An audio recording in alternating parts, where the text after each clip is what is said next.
about that document that we're looking for. We are live on YouTube, folks. Welcome to our bi-weekly College Council meeting. My name is Ricky Shabazz. I have the honor and privilege of being the president of our great college. Joining me virtually are all the leaders from the different constituency groups that make up our wonderful college. If anyone, well, College Council is our highest level of governance at the college, where we practice participatory / shared governance. And so you have the campus leaders from the constituency groups. If you ever want to bring a matter forward to College Council, you could do so one of two ways. Either sending the president's office an email. Of course, we would want you to communicate with your constituency group, or to work with one of the leaders who I'm going to introduce shortly, as we identify who they are, and they represent a number of people at our great college. So I will begin with a roll call as soon as I bring up the agenda again.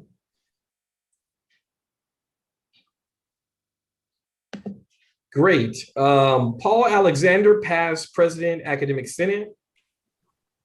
Here. Nice to see you, Paul. Tilly Chavez, Vice President of Instruction. Present. Aaron Deddy, Administrative Representative. Present. Robbie Ewell, one of our deans, the Chair of Institutional Technology. Present.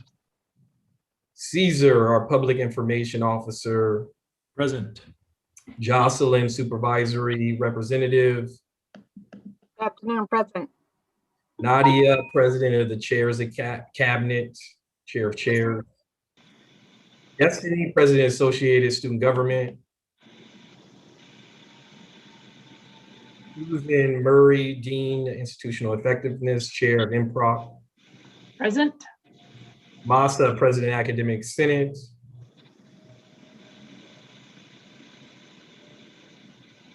John Parker, Vice President, Administrative Services. Present. Juana Payne, President, Classified Senate. I'm here. Marciano is representing Denise, who is on a well-deserved vacation. And I didn't see our student representative, but hopefully he will join us. Always looking forward to our students being on this committee. They are part of our governance process. So these are your campus leaders. Again, if you ever have an interest in bringing a matter forward for an agenda item for College Council, please work with any of these folks or email the president's office.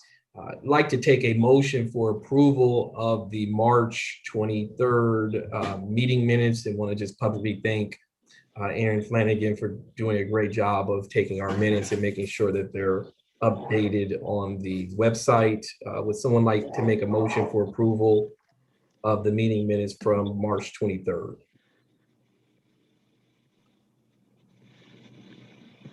Alana, I'll motion. Thanks, Awana. Someone like to second? Second. We've got a second by Aaron Deddy. Any further discussion about the meeting notes? And Aaron does a great job with these. Thank you, Aaron. All in favor indicate by either saying aye or raising your hand in this Zoom land the best you can. Anyone want to abstain or in opposition for the meeting notes? Hearing or seeing none, motion passes. We have approved the meeting notes. Now, I am having an interesting time today with Zoom, that every time I go between screens, it won't let me share. So we've got a number of presentations and updates today. Before I turn it over to John Parker to talk about the return to campus plan, I want to identify that Masa has volunteered to serve on the district committee so that we have a city college rep. And Masa, I would ask you to report out if you, oh, Masa's not here. We'll work with Masa to report out at our next meeting College Council meeting, Aaron, so if we can place that on the agenda. Before I turn it over to John Parker, I just sent a update out to campus, which is probably the longest update I've ever sent. There's so much going on campus. Many of you all may be aware we had a matter near our campus dealing with the police seeking to apprehend a fugitive. So we closed down the campus today. We should be able to return to some sense of normalcy tomorrow. But as we plan to return to campus, I just want to be clear that there are a number of pilots that are underway. Aaron Deddy and his leadership with the coaches started on Monday with conditioning. I'm going to make it a point to go interact with them, but we're learning a lot. The nursing faculty have been on campus for probably 8 or 9 weeks now in the cafeteria. There's been a lot of discussion about filtration system and a number of things that I assure you that John Parker, the vice presidents, the deans, and your campus leadership is in fact taking under advisement. When will we return? My message is really some of us never left. And so we are aiming at somewhere around a third to a quarter of classes in some fashion, hybrid or otherwise, possibly coming to campus in the fall, with the focus being on hard to convert and things that require in person. With that said, I'm going to turn it over to John and then open it up for discussion. John? Thank you, Ricky. As you mentioned, it is a fluid document at this point. And when Ricky mentions returning to campus for fall, presumably that's for admin at this point, with limited capacity, be it 25% or 50%. We're still determining what that will look like. And in discussions with Tilly this morning, we're working out what the plan would look like for students. And Tilly, I'm sure, will be happy to give that update.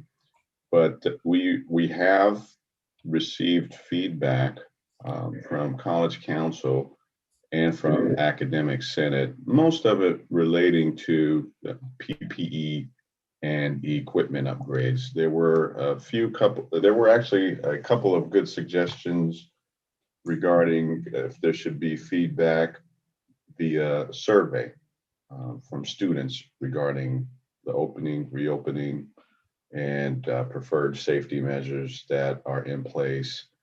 There were several requests for standalone ventilation units and ionization units for departments. And I have spoken with district FACMAN, facilities management, and our local facilities management at the campus. And we were reassured. What I'm hoping to do is have someone from HVAC present to us regarding the handlers, the air handlers, the balancing, the pressure, as they did in one of our previous meetings. It's all controlled electronically through a cloud-based system, and you can see everything real time. They can control the filtration levels in certain classrooms, but they can explain it much more intelligently than we can. We are assured that the ventilation is tested regularly and meets or exceeds the standards as required by CDC and local health officials. So that's something that I would like to get on the table in the not too distant future. Working with the VPs right now and scheduling the walkthroughs, which is still work in progress at this point, as each division needs to speak with their leadership, deans and managers before our walkthrough. As I'm just completing the checklist today, I'll have that out to the VPs. That way, when we walk through, it'll be myself, the VPs and facilities, just for expediency's sake. We'll have that checklist to be able to answer questions in terms of entrance and egress, traffic flow, the retractable belt restraint, or not the restraints, the retractable belt barriers if you will, where we will have COVID signage, the floor stickers, and we'll have, or we have had a lot of requests already for plexiglass, how that setup would look. And in terms of the date, again, I would suspect, it's just preliminary at this point, that we would not be more than 50% at fall. And we'll determine, we'll reassess at that point when and at what capacity the last phase, that phase 4 of the reopening plan will be. So more to come on that. I'll be more than happy to distribute the reopen plan with some of those suggestions. Again, most of it is PPE and equipment. I think we can have those discussions with IT and business services rather than incorporate into the business plan, which is more about the logistics and methodology of how we will open. But I'm happy to field any questions. Thank you, John. Are there any questions about, I mean, I know there are questions, right? Because I get 2 or 3 emails a day, and this is one of our primary ways of having this discussion, easing people's concerns, addressing any word on the street, rumors or other things that may in fact be out there. We would not dream of moving forward without participatory or shared governance. We would not dream about moving forward without safety and health measures. We would not dream about moving forward without communicating with our bargaining units. But I wanted to offer an opportunity to address any questions that people may have about this. So is it an opportunity for me to ask a question now or? Absolutely. Okay, so my question, when you said admin, so when you said 50%, that means administration, that means employees coming back 50% in the fall, working behind closed doors, or faculty hard to convert classes? What does that look like? Or you still don't know? Yeah, it is primarily administration. And if it is faculty, it will be more of an administrative capacity, since most of the classes, it sounds like, will be online.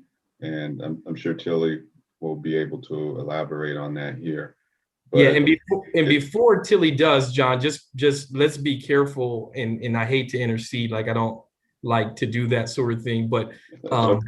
and John's the new kid on the block, and certainly he's a grown man. That's a saying. I'm being facetious, but that term administration invokes a certain response, Jocelyn. So I get your question, and if you refer to the document that I just emailed out, when we say 25%, we mean 25% of everybody, right? And so what John is saying when he means administration is that the administration has always been there. And so we will continue to be the primary folks. But as I outlined with nursing and athletics, we have other examples of classified professionals, supervisors, faculty being on campus. And John, respectfully, I need to say that because there's already talk out there that classified have to return and the faculty don't, and things that are just very interesting, because there have been faculty teaching on campus ever since day one. And so let me turn it over to Tilly. Thank you. Well, good afternoon, everyone. Thank you for the question. I think the biggest thing to remember is, so faculty have been developing the fall schedule for about 2 weeks now, and they're trying to hurry up and hit some timelines. So it's going to be difficult to try and do something in the fall that we're planning on now, and then all of a sudden have to shift, right? That's a real difficult thing that we faced last year, and we're still facing it this year. So what I've been trying to say to people is, while the world is turning into a more open place, we're still planning as of where we are currently. So it's primarily, we're still looking at online in the fall. We're hoping to get anywhere. Right now we are at 10%. We're moving it a little bit, maybe 15 to 20% of that to be on campus. And when I say that, there's people out there that have been needing to be on campus. You know, they need the lab spaces for their students to complete. We're spending a great deal more funding on a lot of kits, which is well worth it. But some of those things can be done on campus in a safe manner. So we don't have full capacity in a lab, people next to each other like sardines. We still have to think about social distancing where we need to be, wearing masks, all those types of things. So those are going to keep going forward. And this will kind of blend into some of the stuff later that I'm going to talk about is, you know, I'm also looking at getting us these large tents, 80 foot by 120 feet. So people that can and need to be on campus spaces, being outdoors might be the better thing. And that's not necessarily just instruction. You know, it might be, and I'll just share this in an enrollment management meeting. We had this conversation a couple of weeks ago. Hey, those tents would be really great things to be able to have students drop off and pick up stuff and not have to do that in an office space, right? So we can use this to our means for everybody on campus. Also, live streaming classes would be another nice way that an instructor might use the classroom to be able to teach from his classroom or her classroom and not necessarily have the students in place, but have the tools that are needed. So that's going to be a plus for us as well. Also, have been emphasizing, if I may, Ricky, that we've talked a great deal about the safety of all of us in our offices, that we don't want people meeting in their offices in closed spaces like that. That's, you know, people might work in their office, but if they have a meeting with somebody, there's going to be designated spaces for that. And Tilly, can you, for the sake and for the record, can you define office, right? Because sometimes we say financial aid office. Correct. I'm going to say like a faculty office, if I may, counselor's office. They're about the same size. So to be able to have somebody work in their space in that office and be on a Zoom, not a problem. But to be in there meeting with somebody, you know, tendencies are people tend to get closer, et cetera. We don't want to have that, but we could then turn around and say, if these are spaces that we need, let's just pick a room like A101 in the building over there, that's a space where I need a private conversation with a student. That might be where we can open some doors to have some ventilation if it needed, but we really don't because John's already verified that that's okay. Do you know what I'm saying? So really just trying to expand on that. Is that what you were looking for, Ricky, on that piece? No, perfect. Okay, and then one last one, if I may. So we have large rooms, classrooms, spaces around the college, and I will hit a little bit more on this, but we're looking to turn in, like, for example, V as in Victor 101. I don't really know off the top of my head the capacity of that space, but let's just say it was 80 students. And if we were able to separate the 6 feet apart, that we were able to get 35 students in that space, adding a dome camera in there with a high definition microphone, we could still run a class in there being Zoomed. And so if half of a class needs to come in, they could, or they could alternate. Those are just some options that we're trying to offer to people of coming on campus. Does that help a little bit? Yeah, great job, Tilly. Again, the more we can be definitive about what we're talking about, hopefully we can begin to answer and address some of the questions that are out there. And so just for the clarity, we envision people coming back to work in some degree, some fashion, some level of flexibility. And we're going to begin, as we've always done throughout this pandemic, with those hard to convert areas, with those things that require people to come in, and those who are volunteering. If our colleagues in theater or dance are watching, we've had a number of discussions with them, and they have a number of ideas how some of these things can in fact be done outside. So Terry, I've already communicated to Jeannie, let's see if we can get those things back. My family went to an event, and there was a dance class being taught outside. And so we've learned a lot, and there are opportunities to work with folks to get them back. I know that Chris in RTVF would like to teach his class from the facility. Chris, we'd love to be able to facilitate that, where maybe it's not the students coming in, maybe it's the instructor teaching from their classroom.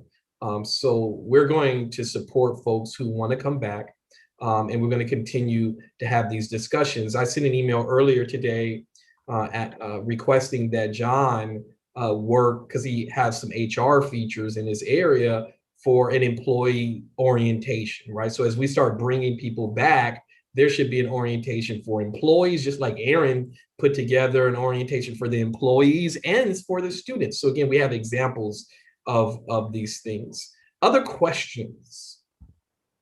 And hopefully, Jocelyn, that answered. May I ask? Sure. But I have not only about health, and we're talking about health, but safety. What is in the plan for that?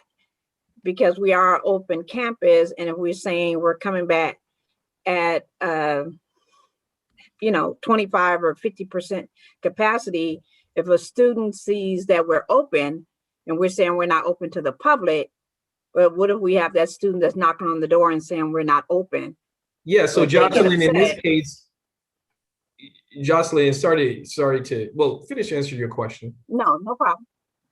So how are we addressing safety? Yeah, so a couple of things, if I could, just real quick. When I say open, we're talking open, right? So this is not like we did this spring or last fall where people were on campus.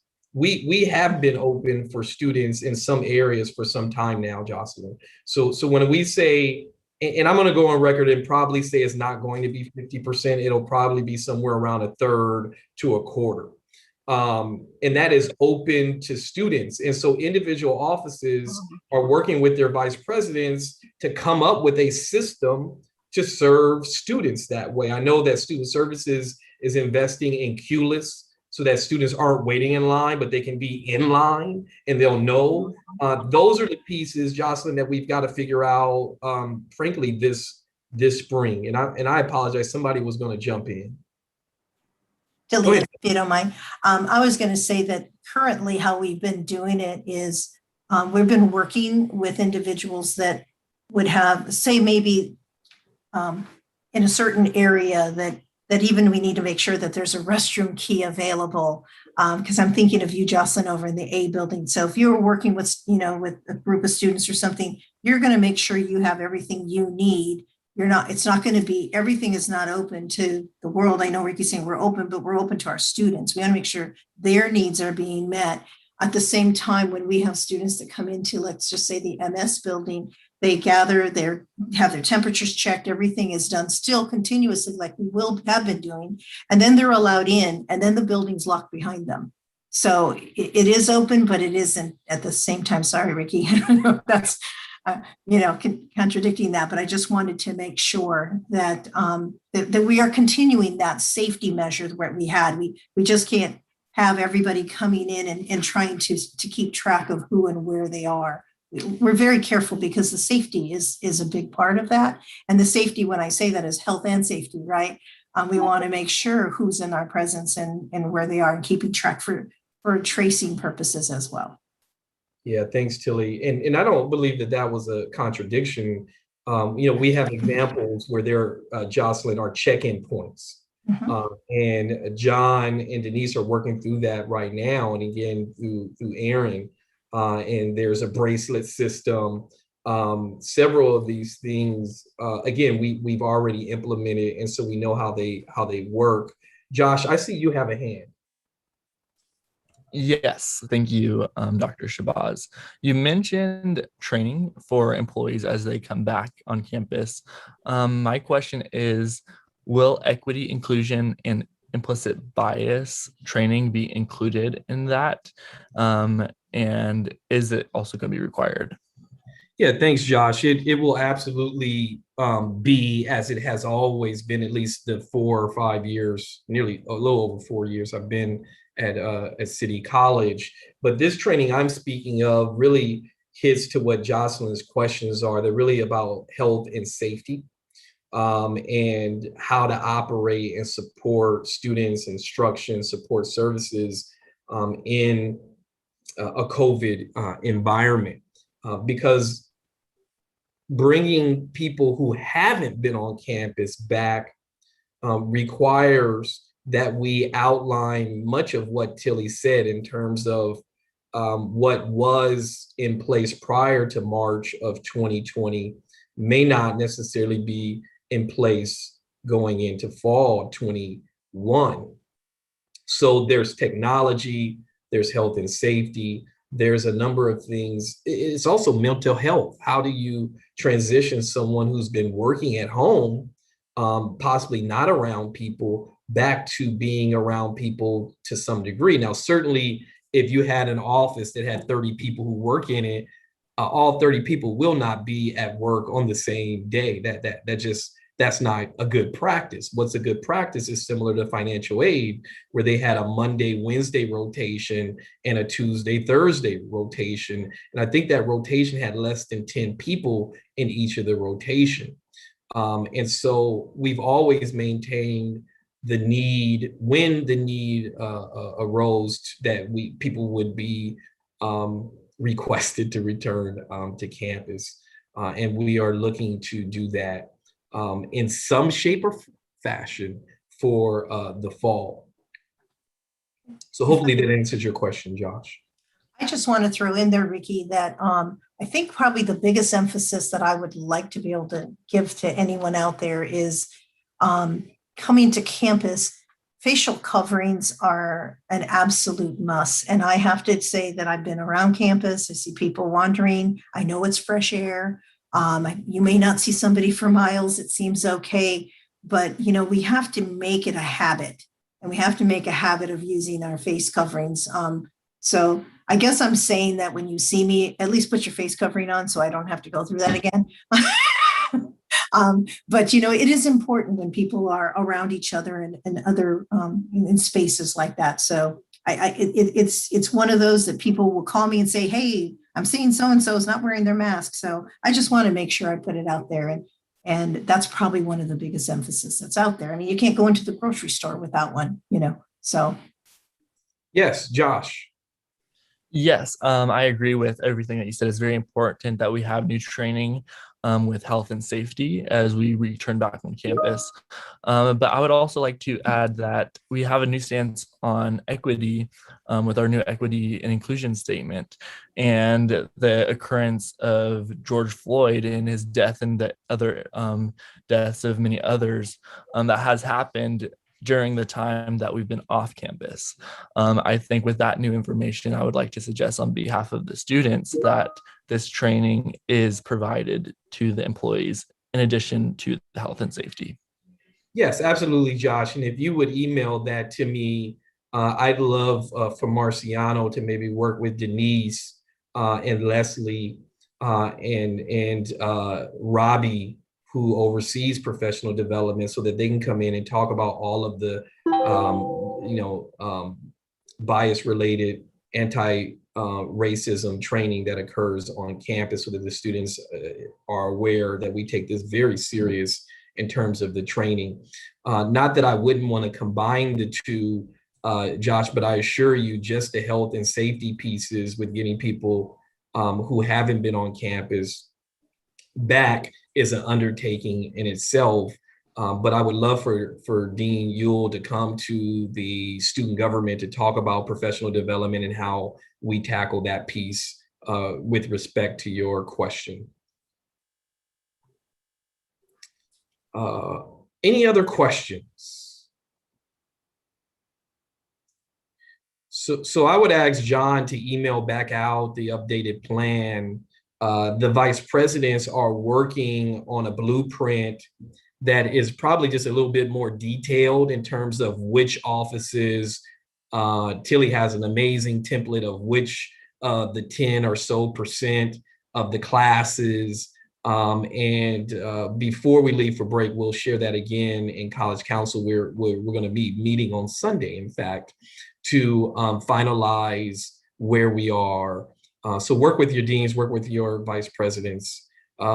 Josh, is that another hand, or was it still up from? Okay. Any other questions? So now let me share the agenda. We're moving along on the agenda here. John, any other information about the campus filtration system? And of course, we're talking air. Thank you, Dottie, for that question.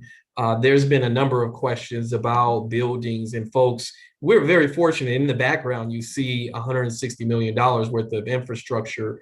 And so I just like John, and maybe you touched on it, but it's worth restating the condition of the air filtration, because folks are wanting to order things and folks are wanting updates. John, where do we stand with that on the campus, as a campus? Yes, continuing previous from my previous mention that we do meet or exceed the minimum standards for the filtration, and all but a couple of buildings, and I'm not aware of what those buildings are. I'm told we have some older buildings where there may be airflow or filtration issues. Now, this was reported to us that this isn't coming from HVAC or facilities management. So we're assessing what those buildings are. Again, I haven't been in all the buildings and I'm not sure what they are, but I would like to work with HVAC to put something together, be it a brief presentation or an outline, just explaining their process for inspecting and maintaining and the schedule of our vents and filters, or of our HVAC systems, our balancers and filters. Great, and I understand, John, that the district early on in this pandemic upgraded filters to the brand that is MERV 13. Yeah. Yeah.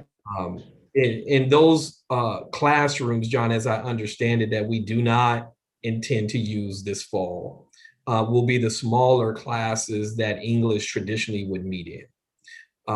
We believe that the airflow in those areas are not sufficient. So Tilly and the deans will not be scheduling classes in those smaller spaces. We'll use the newer spaces that we have a greater degree of control over airflow. Questions about filtration. Please take this information back to your teams, because we're getting an abundance of questions. We had a division that wanted to use some CARES funds to purchase some filtration systems. And we've done the work, folks. And so we want to make sure that the information is out there. Any questions? We do not intend to rush back to campus. I know that there are colleges out there. UC San Diego has said that they're going to go back 100%. I'm in a wait and see mode, because many of these colleges and universities that rush back just did so to have to close again. The population we serve is not like a K through 12 where to some degree you have control. Little Johnny goes to school, little Johnny comes back home. Once you get of a certain age, there are certain risk factors that come into play. And unfortunately, these college students that we serve are in the highest risk. So it'll be very interesting. Most of our neighboring colleges, community colleges, are reporting between 10% and 25%, with the focus on hard to convert labs, CTE, with lectures remaining largely virtual. And so we're in direct communication. And so, we're already getting emails from Southwestern said, or Grossmont said, and a host of other things. I am in direct communication with the presidents and the chancellors. No one in our district, even Miracosta, where the numbers are relatively low, is saying at best they're going to be at 20%.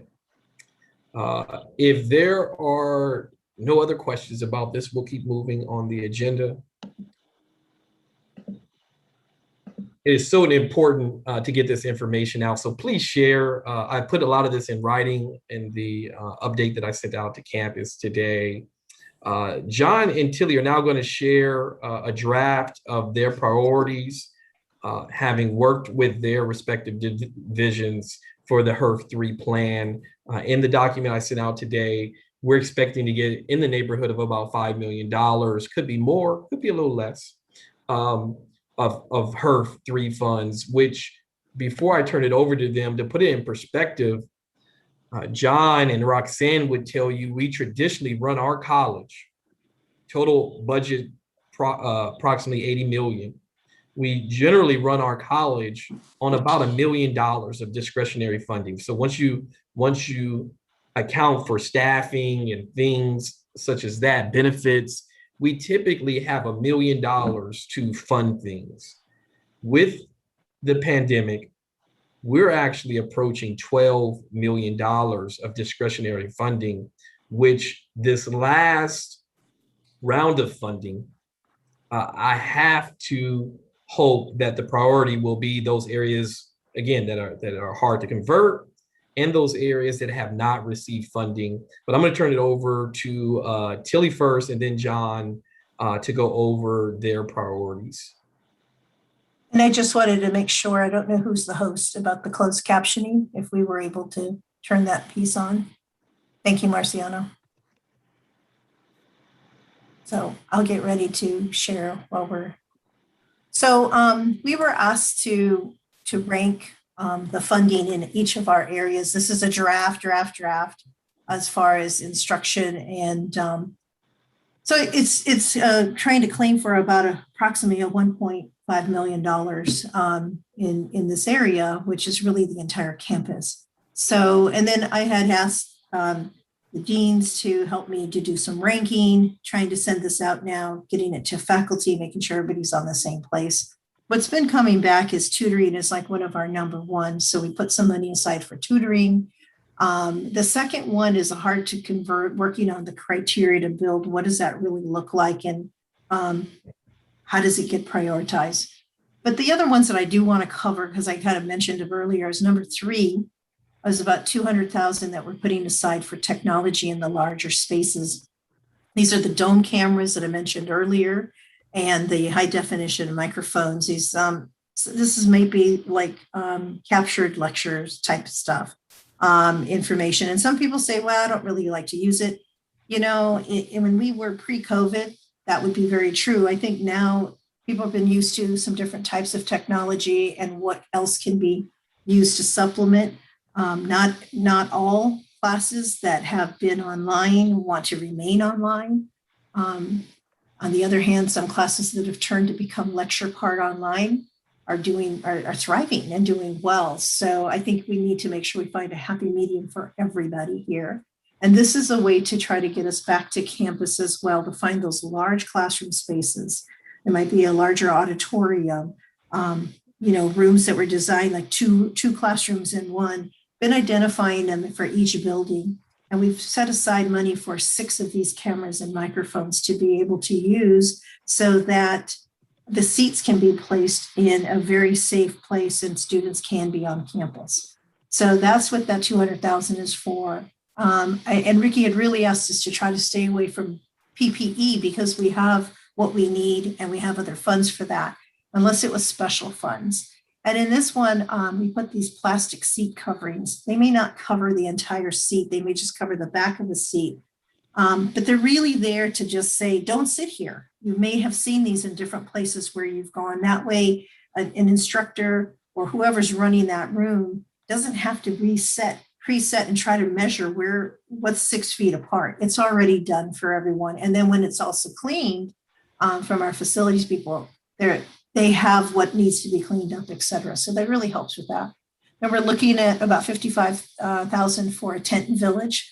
Those were the 2 large tents I mentioned earlier, which could be used for everybody on the campus. And then we set aside some funding for some academic programming of summer math camps that we're trying to keep moving each year and building on that.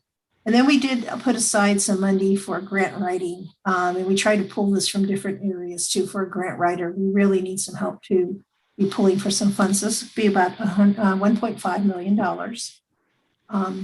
John, did you want to take it from there or do you want me to share Denise's? I have hers. It's a draft. Which I can review. Pardon me? If you want to go through Denise's first, that'd be great. Okay, I'll just need help again. You and Ricky have heard this one before, so see if I can pull that one up. I apologize, we couldn't get draft to appear on there, so it is really drafty. Let me see if I can make it a little bigger so you don't have to squint. Anyone on the screen, I'm not saying anyone in particular. So there are some funding, obviously, that we always talk about mental health and student health, and some funding there to be put aside. And John or Ricky, Marcia, anybody could jump in too. There are some basic needs, and we do have a depending there, Ricky, because there are some other funds, I believe, from the state that might be coming in for basic needs, correct? If I'm not mistaken. Correct. Okay, and the PPE here, we just hadn't gone back to maybe change some. I think this is starting to change more into tents instead of actual PPE. I think it was just the lack of how to name it. So some more things that were in here, some academic works and admissions. Some of this might be, and this is where I get a little foggy. So Marciano, if you remember, some of these things could be software, if I'm not mistaken, to also help us with our students. That is correct. Okay, thank you. I know it's like somewhere in there, so please pull that out too. And then with the OPS, aligning the programs to support the programs for student success. There's funding that's been put aside for financial aid, counseling for athletics and other efforts. Sorry, for financial aid, I wanted to make sure it mentioned the campus logic. And there's also, I believe the counseling support is for the adjuncts, if I'm not mistaken.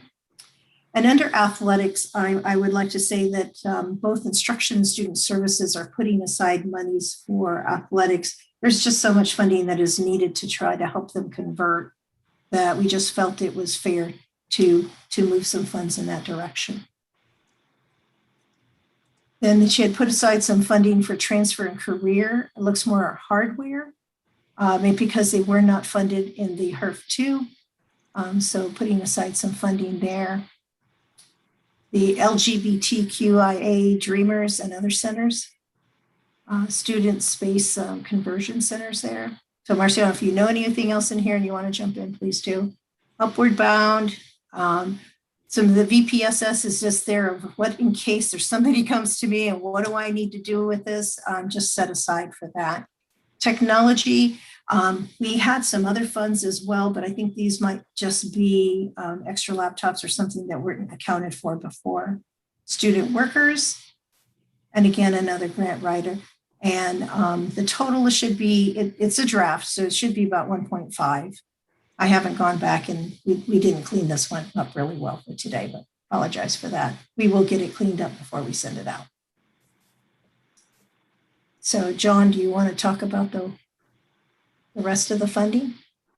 Sure, thank you. That would be administrative services, which our priority obviously is the health and safety of the community and hard to convert classes. So my list isn't as detailed, so good job going through yours and Denise's, Tilly.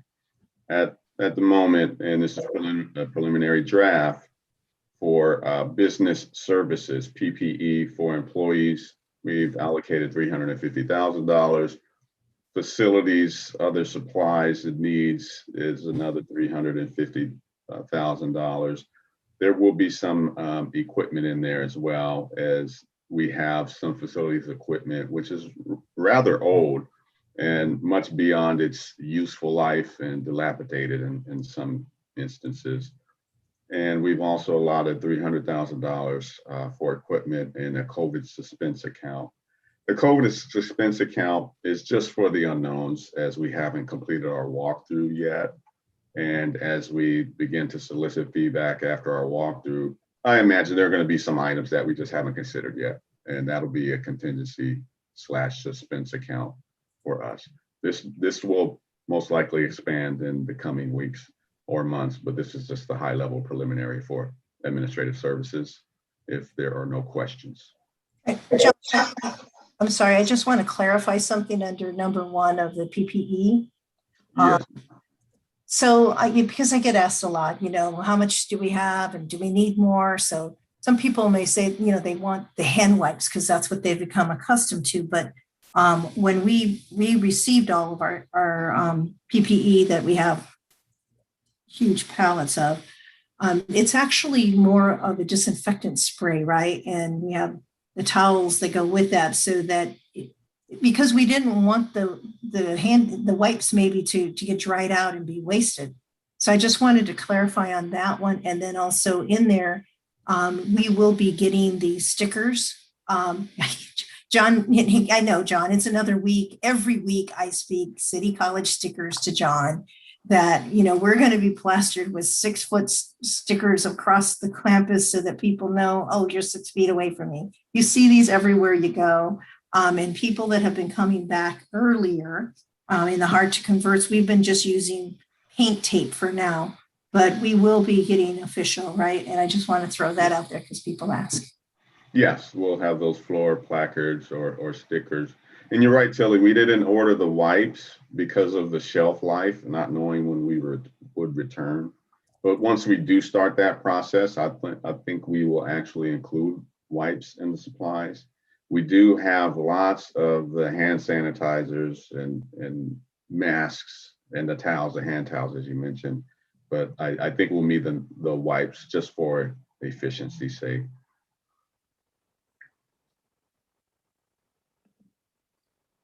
Great. And before we open it up to questions, the president's office is also being allocated approximately $1 million. And you may ask, why does the president's office need $1 million? One, I'd like to allocate approximately $100,000 to the Academic Senate, who somewhat reports to the president and the vice president of instruction, but we like to allocate $100,000 to the Academic Senate to develop a process for mini grants for faculty. We'd also like to allocate approximately $250,000 for the health center. We still have a lot of work to do around mental health and other things, so that both for our students and our employees. We'd like to allocate $250,000 to the foundation. During this pandemic, the foundation, which doesn't have a single employee, has allocated several $100,000 for our students to purchase laptops, emergency grants. Just today, Roxanne, thank you, connected with a student who was in need of emergency funds, and we were able to do that through our foundation. And so that really is the gist of how the $1 million would be spent through the president's office. Oh, forgot also marketing reports to the president's office. So having Caesar and Kim and Victor have a allocation, as well as institutional effectiveness. We lost a great employee in Jesse. So there's a need to support the hiring freeze in institutional effectiveness. So making sure that Dr. Murray has access to resources as well. I'd like to open it up to questions. Well, actually, before I open it up to questions, John Parker also sent an email to the campus last week with the request form that outlines the process. Because we want to be clear, we want to be transparent about how people access these resources. And that's why the vice presidents worked with their respective divisions to prioritize those things. It is in draft form. We will bring that back for a formal vote when we have the exact dollar amount, but we wanted to present to College Council for you all to take this information back to your constituency groups. Because we, and I'll say but we are concerned that we could be missing something, right? And the only way to capture what we may be missing is for people to use the request form and to bring those things forward so that we can make sure that these resources go and get to the hands of students and in the hands of those who are supporting students. Now, we talk about this 5 million. We expect to have another 5 million, Josh, that will go in direct aid to students.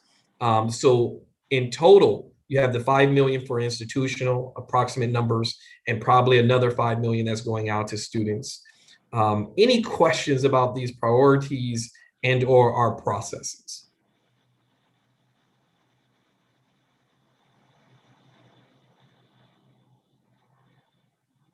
Well, you all did an amazing job. Silence is bliss sometimes, but the other thing I would say, and hopefully people do have questions, but the other thing I would say is there are very strict guidelines for using these funds. It's strict but vague, which is kind of how you want it. And the strict thing that's vague is that it has to be COVID related.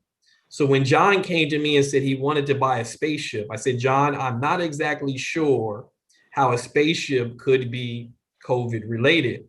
The other thing is people think about software, or maybe you want to buy a van. We have to think about something called deferred maintenance, or we have to think about maintenance in general. And so these are one-time funds that must be expended a year from the date that they're drawn down. We just drew down the HERF 2 funds. We have not drawn down HERF 3. We expect to draw down, probably best case scenario, either May or June, which means we will have until 2023, 2022 to use the HERF 3 funds. Any questions? I just want to emphasize, Ricky, when you said 2023, 2022, that's not December 31st necessarily. No, and so there will be no hoarding or slush funds or mattresses, as one colleague said. These funds are to go to those who are most in need of helping our students succeed during a pandemic. Hearing no questions, we will continue on with the agenda. Please, if you're aware of someone needing resources, please get them the form or have them email Dr. Parker, have them email their vice president. I'm going to turn it over now to something I'm equally excited about. Caesar and his team are working on a website refresh. Caesar? Thank you, Ricky. Share my screen.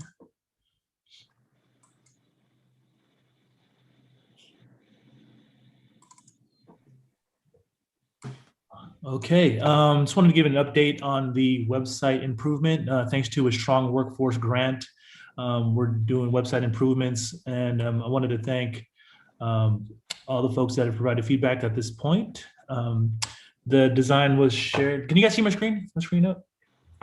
Okay. The design, the initial design has been shared with the exec team and also our design faculty, Sean Bacon and Bradford Prairie. Thank you so much for your feedback, and also giving a shout out to Kim and Vic for their efforts for this project. Some of the improvements you can see here. So this is the home page, cleaner, more functional navigation. A lot of the feedback that we received as the initial rollout was that the navigation for the website was a little clunky. And so it's a more simple navigation. We also included a hero video at the beginning, so shows a lot of quick highlights of the campus, which gives it a little bit of energy when folks are visiting the website. You know, another thing we also included was quick links. So we're using analytics and data to create these links. So these are the top 10 links that students or visitors use for the website. So those are included on the homepage for easy access. And then there's also included a new information carousel here, and then links to our social media accounts. Some of the other things here, we have included more HTML text, which is also better for search engine optimization. So our site is easily searched through those like Google search. Let's see, some of the interior pages. Here is a sample of a program page. Better mobile responsiveness. I know the site currently is not very mobile friendly, so we're working with our vendor Modern Campus, which was OU Campus, to make those changes. And that is pretty much it for the update. If anybody has any questions or comments. Caesar? Yes. How long have you been working on this? So this was started mid last year. I know we had to find a vendor to help with this process. So sometime last year. Good, beautiful. Thank you.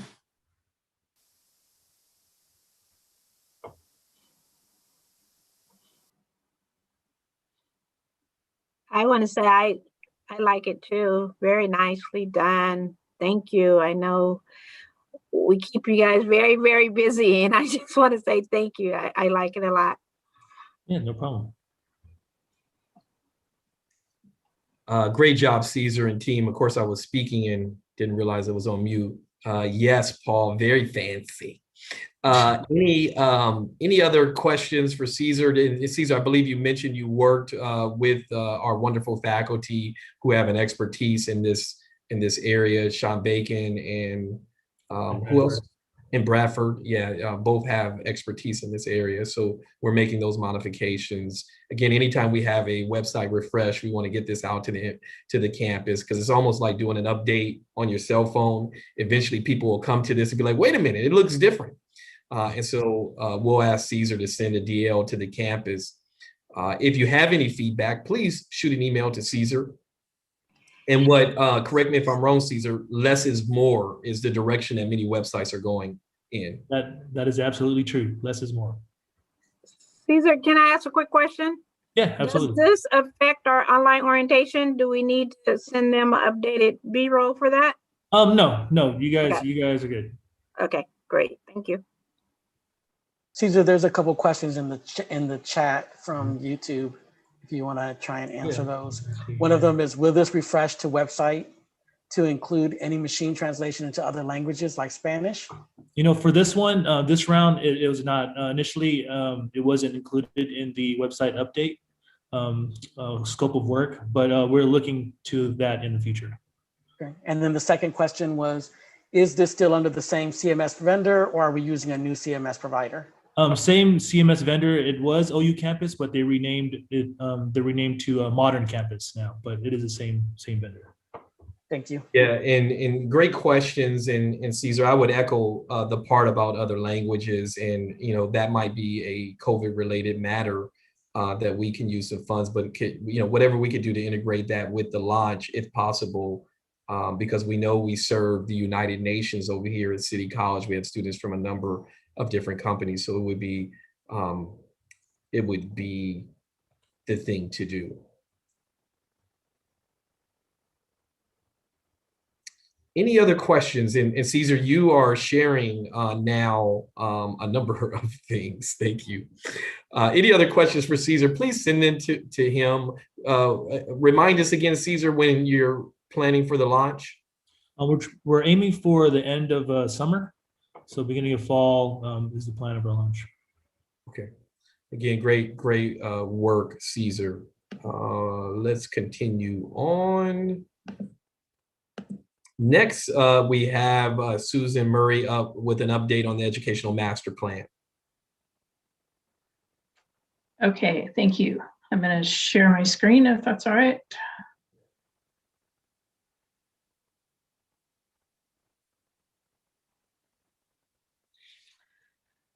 So last time I brought an update, we talked about extending the planning timeframe rather than doing a short strategic plan with frequent updates. We're bringing things together under the umbrella of the Education Master Plan and looking at a longer horizon to also align with our accreditation cycle. This time I want to talk a little bit more about content and give you, again, a preview of some of the things that will be coming up. We have started to identify some themes that are emerging from the input that came from the campus forum and the community forum we held last fall, and from discussions in MPROC and other committees. And these are some of the things that we're seeing come forward. Again, City College's focus on students, and in particular, the needs of our students that attend part-time, which is the majority of our population, who have basic needs in conjunction with educational needs that we need to address. The district just received the latest round of results from the Real College survey, and they will be sending out a news release soon with that information. And then student voice research, hearing directly from our own students, and I'll talk a little bit more about that in a couple of minutes. Equity, diversity, inclusion, social justice. We are working toward an equity summit event scheduled for Friday, May 7th to bring the campus together in some conversation around these topics. Communication and transparency are always significant to a large organization like City. Community partnerships are another emerging area. And expanding programs and services. One example of that, Vice President Chavez will be discussing in a little bit regarding potential bachelor's degree programs. So as these themes are starting to coalesce, now we're going to be bringing together additional data. So next up is an environmental scan. At the district strategic planning committee meeting later this week, there will be an update on the environmental scan that our district research office has completed. And then we will bring that information back to City, add some specific details, and share that out a little later this spring. We're also working toward fall convocation as a component of our planning process. So to have a planning focus for presentations and activities that will happen in and around the formal convocation as well as during Flex Week. We have been working with Dr. Cecilia Rios Aguilar from UCLA. She is a professor in the School of Education and their Associate Dean for Equity and Inclusion. And we will be launching a collaborative research project shortly, looking at how City College students experience and navigate the process of choosing a major and a career path. So this brings that direct student voice perspective into our conversation and gives us that information that we can incorporate into our planning. So then to follow up on the activities that we will have during convocation and Flex Week, we are looking at September 17th, 2021 as our fall planning summit, where we would again convene the campus, have some presentations and small group discussion, and come out of that with a draft proposal for our education master plan that then would be ready for circulation to governance groups. So that is a look ahead at what we are planning for our institutional planning processes. Questions I can answer at this point. I just want to thank you, Susan, and everyone who's working on these efforts. I know that John Parker is working with the facilities piece. This is a huge undertaking, along with the work with the IEPI and the committee structure during this pandemic. For these things to be continuing on is to be greatly appreciative of the effort. So thank you, Susan, and everyone involved. Any questions for Susan? Hearing none, let's continue on the agenda, which I believe next up is Tilly. Boy, I get to talk a lot today. Thank you. So I think today I'm going to talk about the baccalaureate programs. And what I really wanted to say here is thank you to the council for in early March for approving us moving forward on that. And as I've had discussions with faculty, some people are saying, is this really happening? I'm going to rest you assured this is happening out in the world. We are looking for baccalaureate programs. And Cesar, I'll be asking you for some assistance for a flyer. I was able to have a tentative date. We're looking at Monday, May 3rd from 1:30 to 2:30 I originally started to think of it as an information session, and then one of the faculty members corrected me and said really more of a session for us to have a discussion. It's really not a Q&A of this, this is what you will do. It's a matter of there's certain set criteria already for the baccalaureate programs. I know that there are numerous programs out there that are interested in having moving their programs forward to be considered as a baccalaureate program, starting off in the community colleges and moving forward from there. We have not, the executive team, I'm going to reassure you all, has not set up and said, this is the program we're going to back. There is none at this point in time. We are ready to hear what people are willing to look at and put forward. So this meeting on Monday, May 3rd, is going to be coming together with some curriculum folks, some faculty, myself, and those that are interested in having a program put it forward. Really, after speaking with the curriculum team, they are most interested in making certain that we as City College put forward the best proposal for our district so we get selected for it, whatever program that might be. And so we have all these people that are willing to work with each other and turn around and say, here's how we're going to make it a stronger proposal. So the session that's going to occur in May is really to figure out who's interested and start having sessions and meeting with them to create those proposals. Ricky, at this point in time, I know in my fantasy world, I was like, could we put forward several programs? But ideally, I'm sure the district's only going to allow us to put one forward. So I'm gonna come back to you, Ricky, and say probably one, but I don't know if it would be something that we would want to bring here and bring a couple selections. I know we haven't had that conversation. That's probably for a later time, but let's see what happens on May 3rd and how many people are interested. Let's go with that first to see if people are interested in the programs coming forward. I don't know if we have any questions about this session. When do you anticipate having the dates? And this is not on the agenda, but I'm looking forward to Dean Yule's dates as well. Those are two important dates I hope we will have in terms of info sessions before we leave for summer break. So I'll repeat again, Monday, May 3rd is the date that we're having. It's not an info session here. It's more of a Q&A of a session, that one. The other one I'm waiting to hear when Robbie comes on in a second, if we have our dates yet set for late April or not.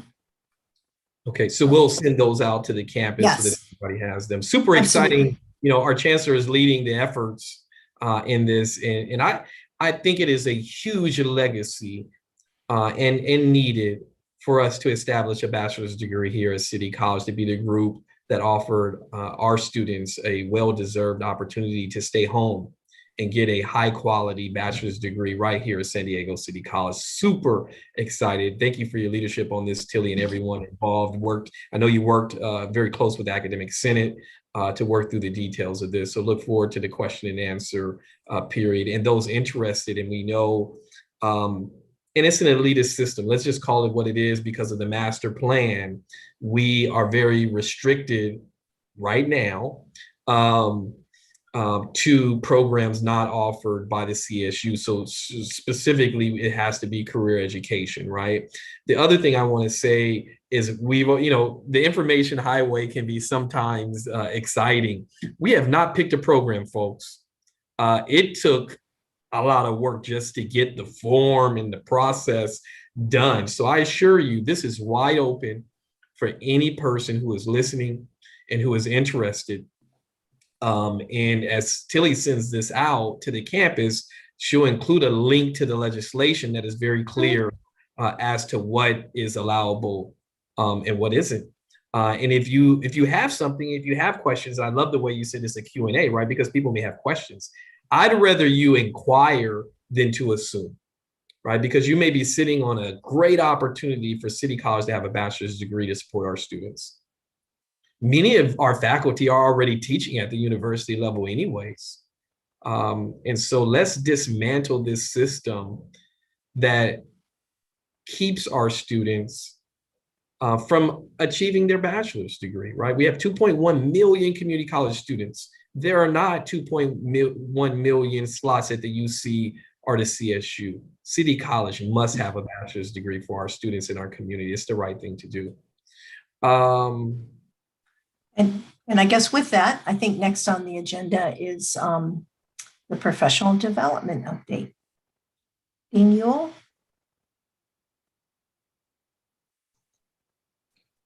Good afternoon, everyone. And we do have a few dates for you. Allow me, if you don't mind, to share my screen. And while you're sharing your screen, Dean Yule, I want to know the trick to be able to have yourself on mute, but we still hear your voice. I'm using two computers at the same time. One for audio, one for video. I wouldn't recommend it for everybody. Can you see that? Okay. Yes.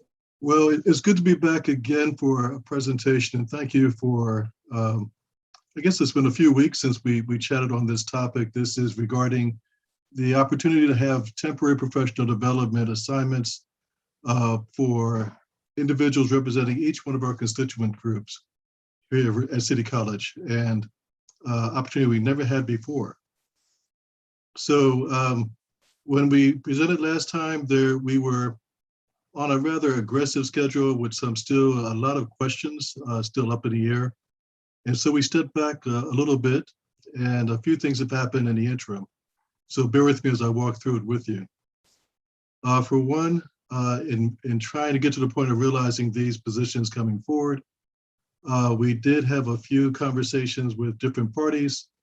So our titles and functions of the temporary assignments, they have been revisited to ensure appropriate alignment with the existing classifications of employees. I thank HR and Tilly and others for meeting and walking through some of the challenges we had. The temporary assignments will be restricted now only to 1 year and may begin as early as summer of 2021. In the past, we said the item was available for parties who, for 1 year, with the possibility of renewal. Upon further deliberation, we realized that it's most appropriate to have it as a 1-year temporary position. The temporary assignments also are being funded by stimulus dollars, which is, I was thankful to hear that some things already have been loaded and are here, others are on their way, so that the opportunity won't have any hiccups once we're underway. The funding will be in place. Here's a really quick synopsis of the duties and responsibilities of the temporary assignments. This will apply to all three. Provide leadership and guidance on professional development opportunities for employees at the college. Plan, research, develop, implement, track, and assess professional development activities for one specific constituent group. Serve on the Campus Professional Development Advisory Committee. Meet regularly with fellow campus coordinators on professional development ideas, evaluations, and plans. Presenting professional learning quarterly updates. Developing an annual that's an error. Developing an annual professional learning needs assessment report. There would be one for each group, not just the supervisor. And let's see if I can scroll down a little bit further. And that leads us to now a revised timeline. As you all know, our aggressive timeline before has been blown entirely. This is a new world. And we're not trying to bring someone into a position at the end of an existing semester. So here's what's about to happen next with regards to these three positions. On or before April 25th, it is my hope to review the announcements in their current updated revised forms with representatives of the Academic Senate, Classified Senate, and SPA. From there on April 29th, this is the date Ricky was alluding to. April 29th is our tentative date for virtual information forum, a discussion on those very temporary assignments with the opportunity for parties to weigh in on how they can see this coming together for their best interests. This, of course, predates and will inform a little bit of our effort as we put out the announcement again and have parties to say from May 1st through May 15th. We can regard that as a submission window in which individuals who are interested can provide a letter of interest. We hope to have everything bottled up and wrapped up to the point that we are ready to act on final selections, and candidates might begin their assignments if they're pursuing the summer option as early as June 1, 2020. So I did mention that April 29th is tentative. A few variables trying not to contrast or clash with anyone else's program, but we are looking at that roughly about a 1 o'clock virtual information forum. If we find that we have to get bumped to another time and location, we should know that almost in a matter of a day or two. So also my thanks for everyone's patience. We thought that we might be getting more and more information out, but the more we needed to talk about, the better it has become. And we believe this is going to be a very impactful series of assignments. These 3 individuals will make a major difference that we could never have done before in professional development. So it might be a game changer of sorts. Are there any questions about where we are so far in this process? Great job, Robbie. And if we could unshare so we can see our wonderful colleagues. Of course. I agree completely with your assessment that we got out the gate very quickly, but we were able to harness the potential of this by working and using shared governance to get feedback from the various constituency groups. So this is essentially another opportunity for folks to weigh in on Robbie's plan, which I am very much impressed with. And I agree, game changer is so overused, but in this context, I agree completely, Robbie, that this is a game changer because many of our classified professionals and our supervisors come to us looking for career advancement or opportunities to do so. And we're going to be able to offer that using stimulus funds while at the same time helping our campus. So it is appropriately a game changer, Robbie. Agree completely. Questions for Robbie? Robbie, I just want to do a follow-up, if I may. Thank you, by the way. This is some wonderful work. And I was just thinking a little bit more about the PD in general. And I know it's not wrapped in a bow yet, and I know that's how you like to do things. But you and I had talked a little bit with Robin, and I didn't know if you wanted just to say a little smitten of what might be coming in the future for what we're looking at to be offering for our campus. Sure, Tilly, and I can offer that the district and the colleges are entering into an arrangement with Cornerstone and the Vision Resource Center in a manner that we will have access to an incredible amount of curated resources that literally would be hard to get as an individual campus. But we're about to move into a phase which has been a little bit delayed. We thought we might be launching in February. This is April, but we're moving into a phase where an interface is being created, or if you will, a landing page for both the district and for each campus, each college. And each college will have its own identity and work hand in hand with everyone else. But here's the real charm of this. It would mean that after we finish our needs assessment, in fact, even before we finish it, all of our personnel will have access to such wonderful material that might be spot on to what the need assessment provides for us. And that so we can actually turn around from concept or request to actual programming.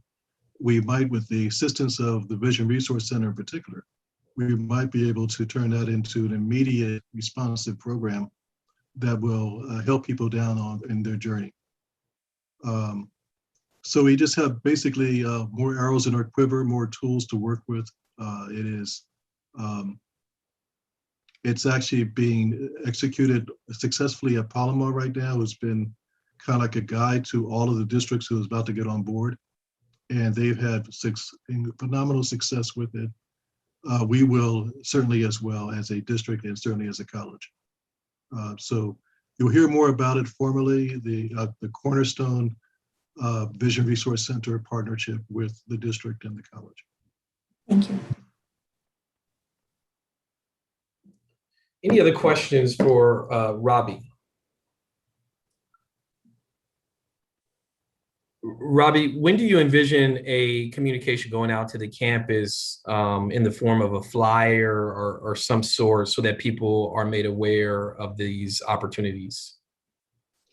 I was expecting to do that on Monday, the 19th. And that would give people ample time to see if that could work into the schedule. We probably also will record whatever date we end up with finally. I believe it will be the 29th, but we also will record this session so that others will have an opportunity to weigh in even if they weren't there live. But the 19th should be our date of letting the campus know that we will have this forum. So I do have a question for that one now. Thank you, Ricky. You kind of sparked my mind. I wonder if we should ask to have a representative from classified, SPA, and faculty there as well, in addition to, you know what I'm saying? Just as a panel discussion type approach. Or yeah, maybe, or maybe, you know, in case a question comes up, then we can get it back to Alana or to Jocelyn appropriately. I don't know, maybe I'm thinking out loud right now, so. Yeah, and, you know, and that's an interesting concept, Tilly, that if I could seek a modification of your recommendation, it would be good to have representation from the constituency groups, but maybe those folks should come from the PD committee, because that's what these folks are going to be doing. I come up with a good idea every once in a while, and it's usually built off of somebody else's good idea. It is a very good idea, and I can present the idea to the PD committee and see if they're willing. If not, as a fallback position, if they're all too shy, which I doubt, but if as a fallback position, I would always love to touch base and always invite the leads of our constituent groups as well to be a part of it. Great. And Juana has already chimed in via chat, said she would have the classified rep on the professional development committee who will attend. And so, Robbie, if you could just draft an email to the leaders of the constituency groups, just so we have it in writing, that's what we'd like to do. And then to your committee, we always just want to document these things. Any other questions for Robbie? This is an exciting opportunity for a faculty member, a classified professional, and a supervisor to serve in this capacity. And I think what I'm most excited about is the plan is for them to have some kind of culminating project that is new at the college. And so that's always great to have our wonderful employees weigh in on something that they think is important to make our college better. Moving right along, if there isn't anything else, thank you, Robbie, for your leadership on that matter and working with everyone to make it better. That's accreditation, isn't it, Susan? Constant, continuous improvement. I need to scroll down a little bit. We did that. The other thing, I would like to invite everyone to attend the Chancellor's mural unveiling, which is scheduled for May 26th. John, would you like to provide an update on the progress of the mural? Yes, certainly. Just the mural or the unveiling event, or just the... Well, I'm on number 9 on the agenda. I believe I'm sharing it. It says Chancellor's mural unveiling. Yes, I'll do both on the event. As Ricky just mentioned, May 26th, 11 o'clock. We're trying to keep it 45 minutes to an hour. We have a theme, leaving a legacy of excellence, the people's chancellor. And it will start off with a welcome from President Shabazz, foundation chair member. Foundation chair will be there also, or will be speaking, Gerald Ramsey, senior promise student and one of our trustees. At the moment, we're looking at, according to the artist, a completion date at the end of April, which I imagine is going to be pushed back a few days, as we're informed that he was there last night during this standoff, and he had to be escorted by our campus police. Actually, they had to take him home. He couldn't even drive his car off of the campus, and he had to leave all of his equipment there in place. And he came back today, and it was gone, and it wasn't put in storage by PD. So that might be a setback for a couple of days. I'll need to talk to him. We'll need to talk to him this afternoon and get an inventory of the missing items. But as of yesterday, it was the end of April. But it'll definitely be in time for the unveiling. That was interesting news, John, and a little bit more than wow. Let's talk offline about that. It's a very unfortunate matter if what I understand you just said is the case. Yes. So very unfortunate. Any other updates or announcements for the good of the order?